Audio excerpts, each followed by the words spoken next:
बिस्मिल्लाहिर्रहमानिर्रहीम। अस्सलामुअलैकुम एवरीवन। उम्मीद है आप सब ठीक होंगे। मैं हूं शेफ़ आयशा और आप सबको अपने चैनल शेफ़ आयशा रेसिपीज़ में वेलकम करती हूं। तो आज मैं अपने व्यूअर्स के साथ 2 केजी मटन विद ग्रेवी की रेसिपी शेयर करूंगी और बहुत ही परफेक्ट मेजरमेंट के साथ मैं आपको बताऊंगी कि अगर आपने मटन, बीफ या चिकन क्वांटिटी में अगर ज़्यादा बनाना हो तो बनाने में परेशानी ना हो। तो चलिए विदाउट वेस्टिंग टाइम इस रेसिपी को बनाना स्टार्ट करते हैं। जी, तो व्यूअर मैंने एक कढ़ाई में 1 कप कुकिंग ऑयल का ऐड कर दिया है। तो जब आप कुकिंग ऑयल ऐड करें तो उसे सबसे पहले गरम होने दें। जब गरम हो जाए तो फिर फ्लेम को मीडियम कर दें। ये 1 टेबलस्पून साबुत ज़ीरा है, 2 अदद दालचीनी की स्टिक्स हैं, 6 से 7 दाने काली मिर्च के हैं और 4 अदद लौंग, 3 सब्ज़ इलायची और 2 काली इलायची हैं। सबसे पहले आप ये साबुत स्पाइसेस ऐड कर दें। जी, तो व्यूअर जब आप 2 केजी तकरीबन बना रहे हो मटन, बीफ या चिकन, तीनों में से कोई भी चीज़ अगर आप बना रहे हैं, अगर 2 किलो यहाँ पे मैंने मटन लिया है, तो ये 400 ग्राम यहाँ पे मैंने प्याज़ कट किया है, ठीक है? और आगे जो चीज़ें मैं ऐड करती जाऊँगी, उसकी क्वांटिटी मैं आपको बताती जाऊँगी, ठीक है? सबसे पहले ये 400 ग्राम प्याज़ ऐड कर देंगे साबुत स्पाइसेस के साथ। लाइट गोल्डन कलर में आपने प्याज़ को लेके आना है। तो जैसे ही इसका कलर लाइट गोल्डन होता है, तो उससे अगला स्टेप फिर मैं आपको बताती हूँ। प्याज़ लाइट गोल्डन होना शुरू हो चुके हैं तो आपने मटन शामिल कर देना है। 2 केजी यहाँ पे मटन है और मिक्स यहाँ पे मैंने पीसेस लिए हुए हैं। अब कुछ लोग शिकायत करते हैं कि जी मटन या बीफ जो है जब हम पकाते हैं तो उसकी स्मेल प्रॉपर ख़त्म नहीं हो पाती। उसकी मेन वजह जो होती है कि जब आपने मटन या बीफ ऐड करना है तो उसका जो वो पानी रिलीज़ करता है ना, उसको आपने अच्छी तरह से ड्राई करना है।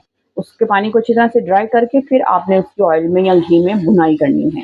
तो जब आप उसे अच्छी तरह से भून लेंगे तो उसकी जो एक स्मेल होती है वो ख़त्म हो जाएगी। तो यहाँ पे अब हमने बहुत अच्छे तरीके से इसकी बुनाई करनी है। मटन की बुनाई मैंने अच्छी तरह से यहाँ पे कर ली है, तकरीबन 8 से 10 मिनट मुझे लगे हैं यहाँ पे इसको की बुनाई करते हुए। अब आपने लहसुन अदरक ऐड करना है। अब लहसुन अदरक ऐड करने के बाद भी इसे 2 से 3 मिनट हम भूनेंगे।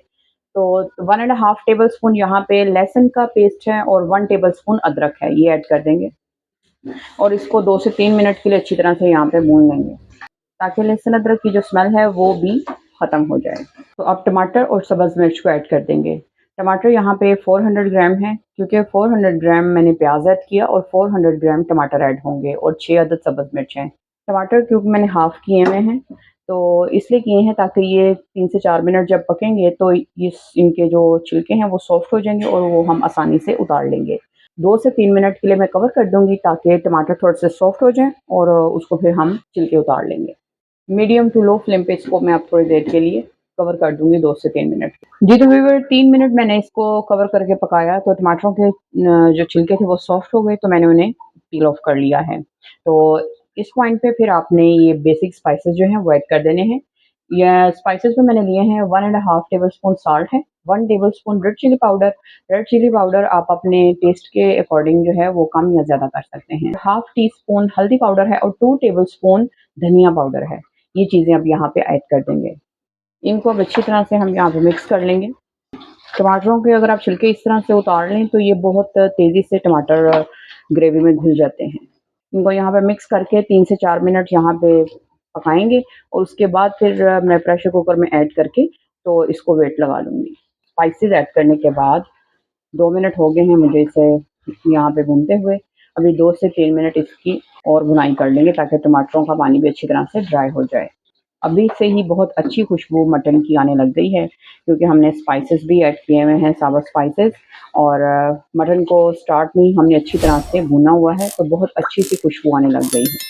अब ये 2 केजी मटन है और 1 केजी ग्रेवी के हिसाब से मैंने सारा सामान इसमें ऐड किया है। 400 ग्राम प्याज, 400 ग्राम टमाटर और अब 200 ग्राम दही ऐड करूँगी।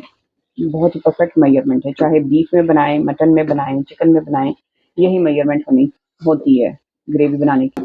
तो इसको 2 मिनट में मज़ीद भून के फिर आपको लुक चेक करवाती हूँ। जी, तो व्यूअर्स बहुत अच्छे तरीके से मैंने यहाँ पे भुनाई कर ली है मटन की, सारी चीज़ें ऐड करके। तो अब मैं इसे 10 से 12 मिनट के लिए वेट लगा लूँगी, ठीक है? तो वेट लगा के उसके बाद फिर मैं आपको इसकी दोबारा लुक चेक करवाती हूँ।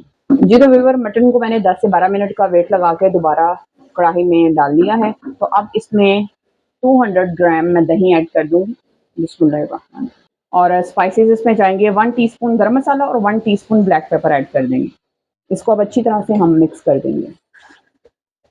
फ्लेम आपने बिल्कुल हाई रखना है अब, हाई फ्लेम पे आपने इसको अब भून लेना है। थोड़ा-सा सब्ज़ धनिया ऐड करेंगे और जूलियन कटिंग में थोड़ा-सा अदरक ऐड कर देंगे और 4 अदद यहाँ पे साबुत सब्ज़ मिर्च ऐड कर देंगे। अच्छी तरह से मिक्स कर देंगे।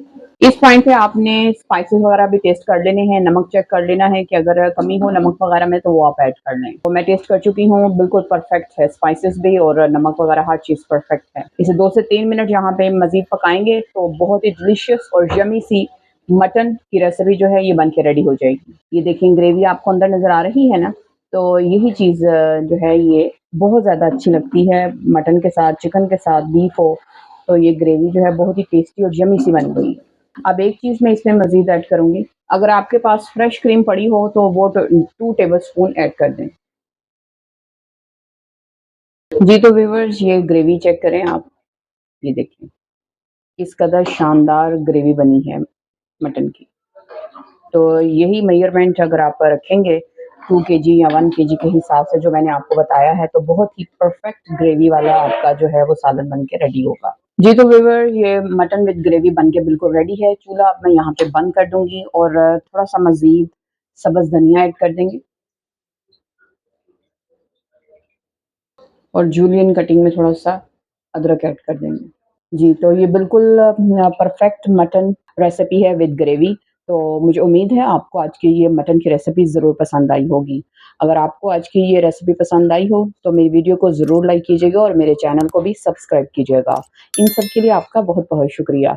तो ये रेसिपी आप रोटी या नान के साथ सर्व करें गरमा-गरम तो बहुत ही टेस्ट आएगा। मज़ा आया। आपके फैमिली मेंबर्स या आपने अगर गेस्ट के लिए बनाई है तो वो आपके फैन बन जाएँगे। ये इस कदर टेस्टी बनती है रेसिपी। चलिए चलती हूँ इस दुआ के साथ कि अल्लाह ताला आपके रिज़्क में बरकत अता करे और आपके खानों को ज़ायका दे। अल्लाह हाफ़िज़।